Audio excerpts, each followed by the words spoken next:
اعوذ باللہ من الشیطان الرجیم بسم اللہ الرحمن الرحیم وَلَهُنَّ مِثْلُ الَّذِي عَلَيْهِنَّ بِالْمَعْرُوفِ وَلِلرِّجَالِ عَلَيْهِنَّ دَرَجَةٌ وَاللَّهُ عَزِيزٌ حَكِيمٌ صدق اللہ العظیم۔ سورۃ البقرہ کی آیت نمبر 228 کا ایک حصہ آپ کے سامنے تلاوت ہوا۔ دعا فرمائی اللہ تعالیٰ آیت کے حصے کی صحیح مفہوم عرض کرنے کی توفیق عطا فرمائے۔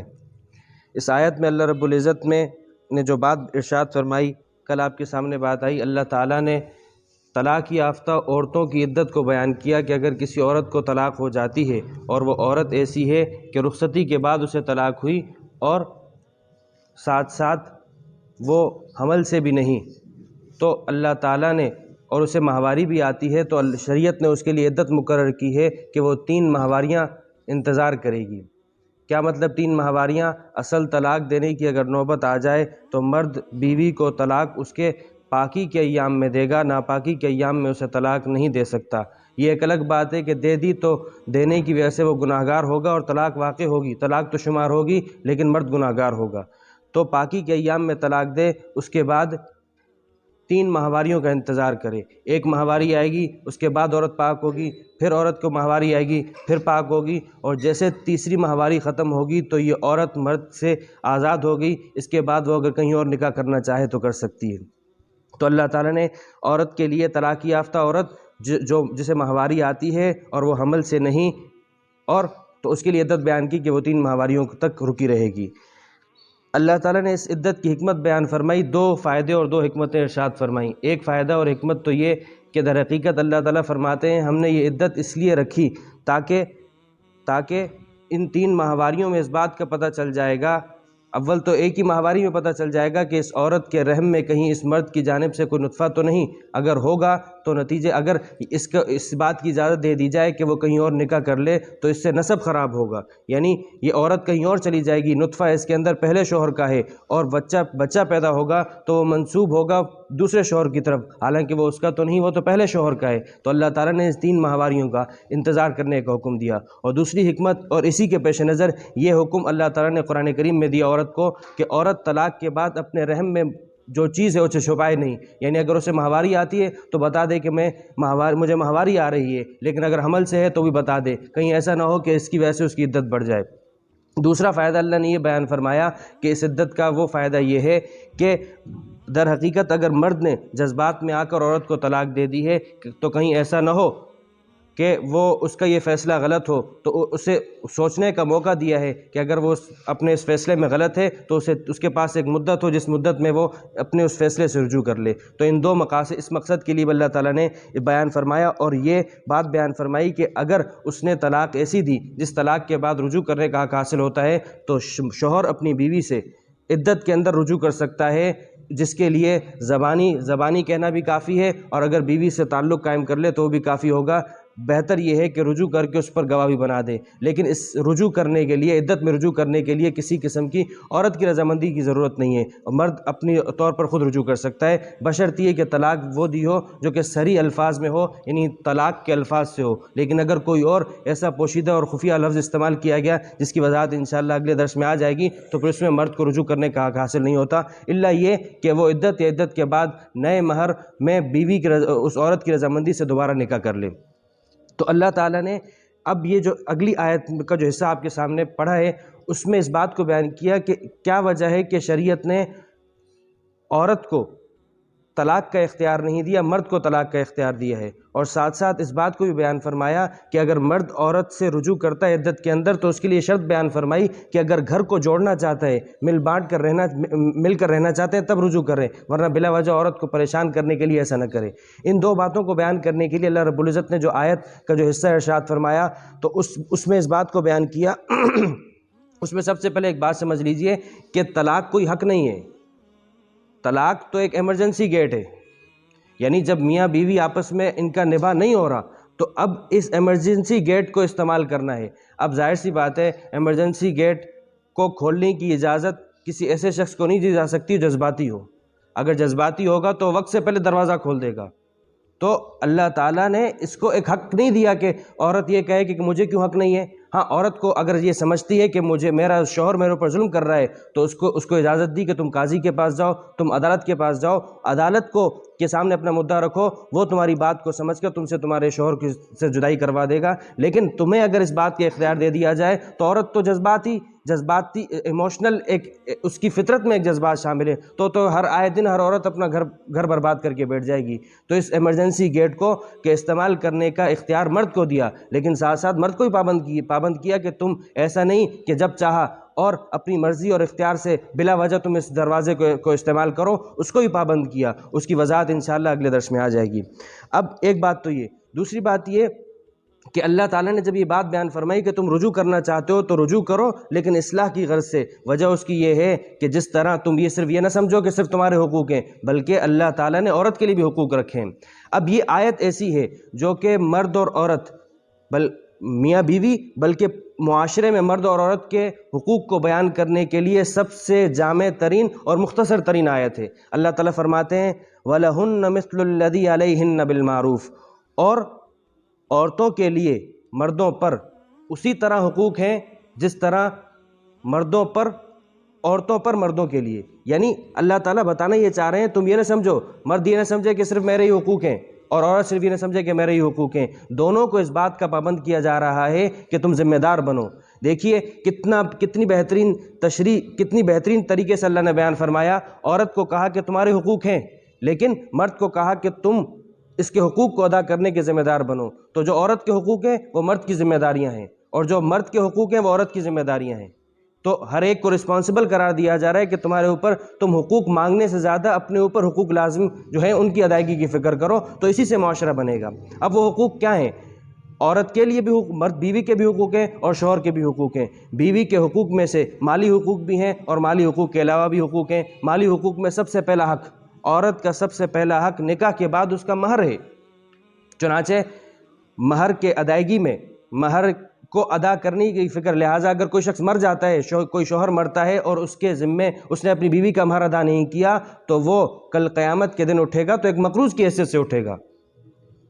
تو اس بات کی کوئی شرعی حیثیت نہیں ہے کہ عورت کس سے زبانی معاف کروا دیا جائے، بھئی میری بیوی نے مجھے معاف کر دیا۔ زبانی معافی کا کوئی اعتبار نہیں ہے۔ آپ اسے ہاتھ میں پکڑائیے، ہاں ہاتھ میں دینے کے بعد وہ آپ کو دوبارہ دیتی ہے تو سمجھا جائے گا معاف ہے، باقی زبانی کلامی تو مروت میں اگر معاف کر دیا، اس معاف کرنے کا کوئی اعتبار نہیں ہے۔ تو عورت کو اس کا سب سے پہلا حق جو کہ مہر کا حق ہے، اور مہر میں جتنا، اگر اس حوالے سے شریعت نے یہ بات کہی ہے کہ یہ دیکھا جائے گا کہ اس عورت کے باپ کے خاندان میں جو عورتوں کا مہر چلتا ہے اتنا مہر دینا چاہیے۔ آپ علیہ السلام نے مہر فاطمی جو کہ مسنون مہر ہے، اس کی مقدار 131 تولہ چاندی، یعنی آپ علیہ السلام کے زمانے میں اور آپ علیہ السلام کا جو عمومی مہر جو آپ نے اپنے طور پر دیا وہ 131 تولہ چاندی کے برابر تھا، جس کی مالیت آج کے زمانے میں 2 لاکھ روپے بنتی ہے۔ تو یہ کوئی ایسی بات نہیں ہے کہ اس پر اگر عورت مطالبہ کرتی ہے اور عورت کے گھر والے مطالبہ کر رہے ہیں تو وہ حق بجانب ہیں، لیکن بشرطے کہ اسے ملے بھی۔ ایسا نہ ہو کہ باپ سے سادہ کا سارا خود ہی ہڑپ کر لے۔ تو پہلا حق اس کا یہ کہ اسے اس کا مہر دیا جائے۔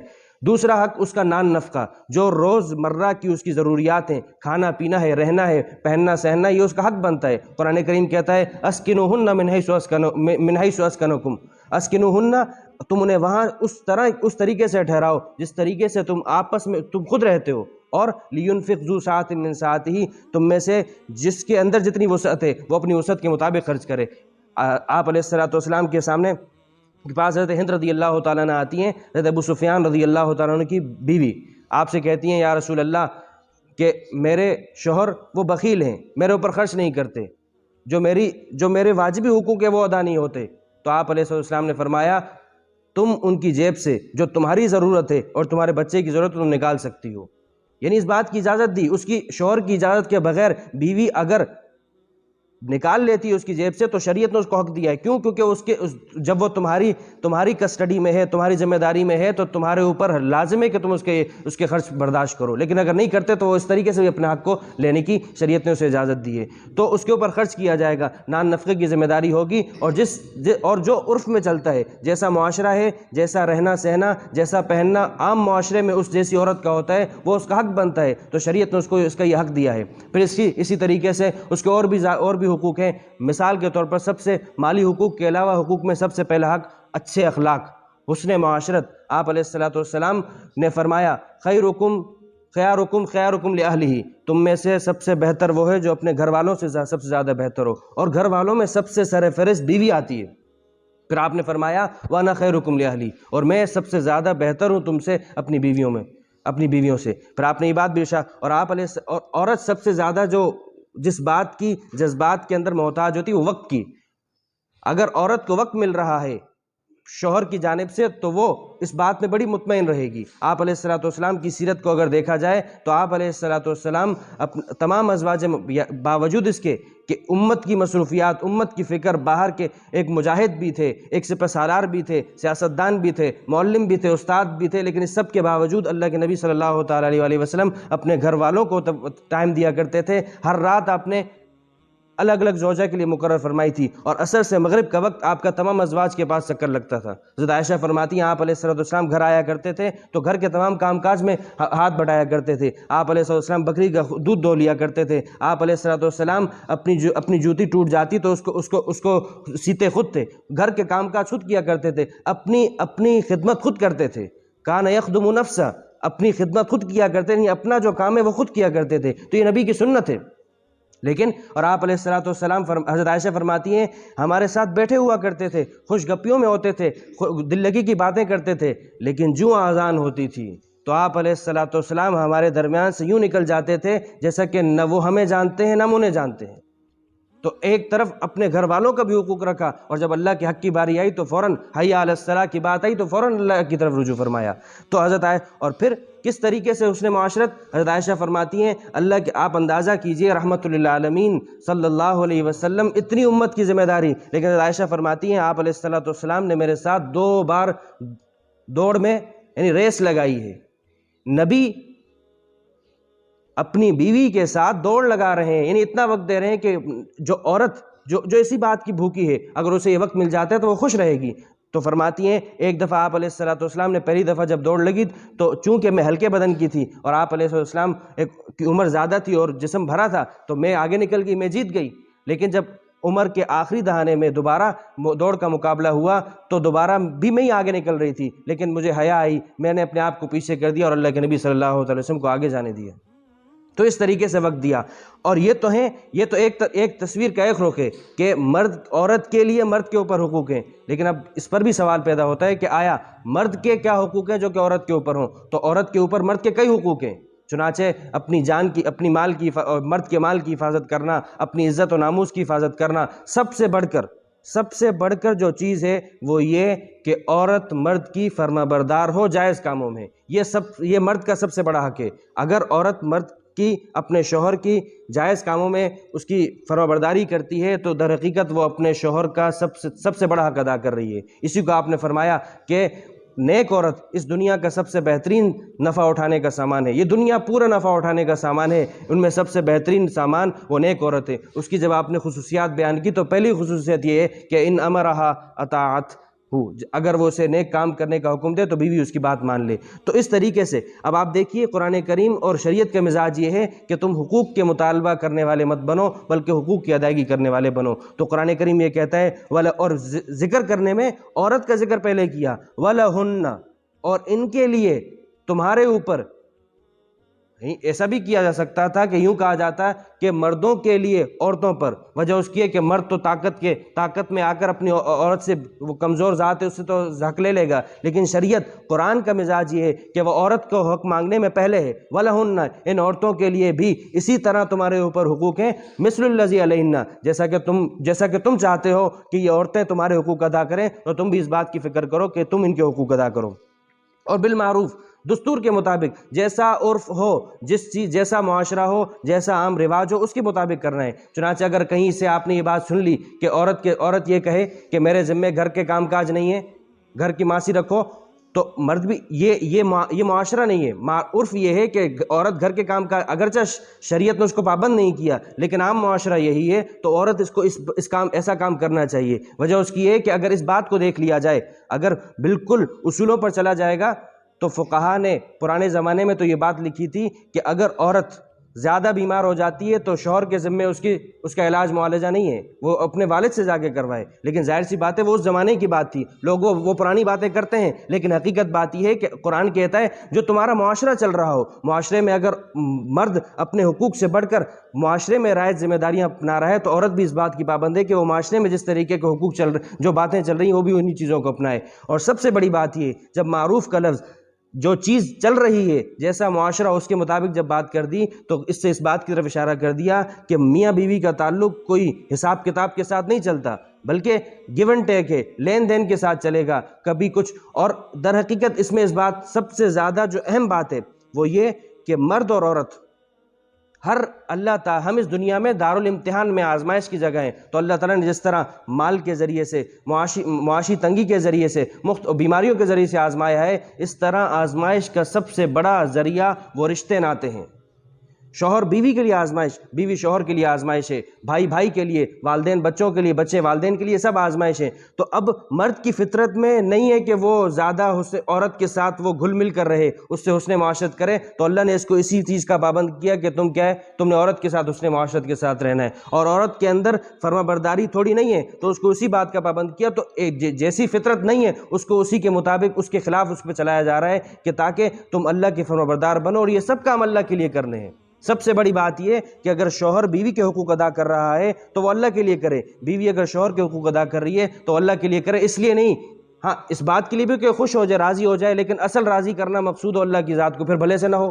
چنانچہ آپ علیہ السلام نے عورت کی فطرت کو بیان کیا کہ عورت کی فطرت یہ ہے کہ اگر تم نے اسے ساری زندگی بھی اگر اس کا خیال رکھا، اگر آخر زمانے میں بھی اس کی کوئی خواہش پوری نہیں ہوئی، تو وہ تمہیں یہ کہہ دے گی کہ ما رائی تم ان کا خیرن قطو، میں نے تو تم سے کوئی بھلائی نہیں دیکھی، وجہ یہ اس کی فطرت میں شامل ہے۔ لیکن مرد کو یہ کہا گیا کہ تم اس کے ساتھ حسن معاشرت کے ساتھ چلتے رہو، یہی تمہاری آزمائش ہے۔ عورت کو کہا جا رہا ہے کہ تم اس کی فرمانبرداری کرو، یہی تمہارے لیے آزمائش ہے۔ تو ان تمام باتوں کو بیان کرنے، ان تمام باتوں کو قرآن کریم نے ایک مختصر سے جملے میں بیان فرمایا۔ ان عورتوں کے لیے بھی تمہارے اوپر اسی طرح حقوق ہیں جس طرح تمہارے لیے ان کے اوپر حقوق ہیں۔ وَلِلرِّجَالِ عَلَيْهِنَّ دَرَجَةٌ، یہ ایک الگ بات ہے کہ اللہ نے مردوں کو ایک درجہ دیا ہے، لیکن یہ درجہ فضیلت کا درجہ نہیں، یہ مطلب نہیں کہ مرد کو عورت پر فضیلت حاصل ہے، یہ قطعاً مراد نہیں ہے۔ کوئی بھی، قرآن کریم نے واضح طور پر فرمایا اِنَّا خَلَقْنَاكُمْ يَا أَيُّهَا النَّاسِ إِنَّا خَلَقْنَاكُمْ مِن ذَكَرٍ وَأُنثَىٰ، ہم نے تمہیں مرد اور عورت میں پیدا کیا ہے۔ یہ مرد اور عورت کوئی فضیلت کی چیزیں نہیں ہیں، فضیلت اللہ کے ہاں ہے تو وہ ایمان، عمل صالح اور تقوی میں ہے۔ جس کے اندر یہ چیزیں ہوں گی وہ اللہ کی بارگاہ میں ہوگا۔ ہاں انتظامی طور پر، انتظامی ایک ایڈمنسٹریشن کے لیے اللہ تعالیٰ نے مرد کو ایک درجہ دیا ہے کہ وہ چلائے گا نظام، تبھی نظام چلے گا۔ وَلِلرِّجَالِ عَلَيْهِنَّ دَرَجَةٌ وَاللَّهُ عَزِيزٌ حَكِيمٌ، اور اللہ خوب طاقت والے ہیں۔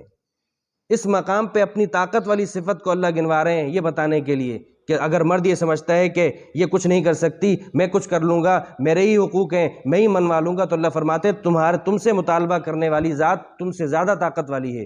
اور پھر فرمایا حکیم، بڑی حکمت والی ذات ہے۔ اگر فی الحال پکڑ نہیں ہو رہی تو وہ وقت آئے گا کہ جب تم سے ان تمام چیزوں کا حساب کتاب لیا جائے گا۔ اور اس موقع پر حکیم کی صفت اللہ تعالیٰ نے لگا کر ذکر کر کے بیان کر دیا کہ اللہ کا نظام ہے، معاشرہ اسی سے چلتا ہے۔ آخری بات،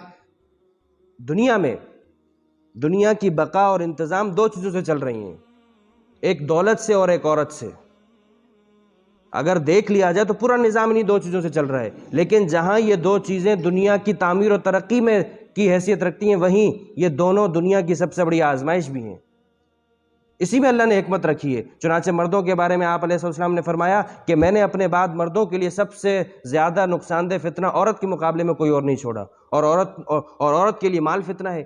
تو مال اور عورت، یہ دولت اور عورت جہاں یہ تعمیر و ترقی کا سب سے بڑا ذریعہ ہیں، وہیں آزمائش کے ذریعہ بھی ہیں۔ اللہ تعالی ہمیں ہر اعتبار سے اپنی ہر آزمائش میں ہمیں پورا اترنے کی توفیق عطا فرمائے۔ وآخر دعوانا الحمدللہ رب العالمین۔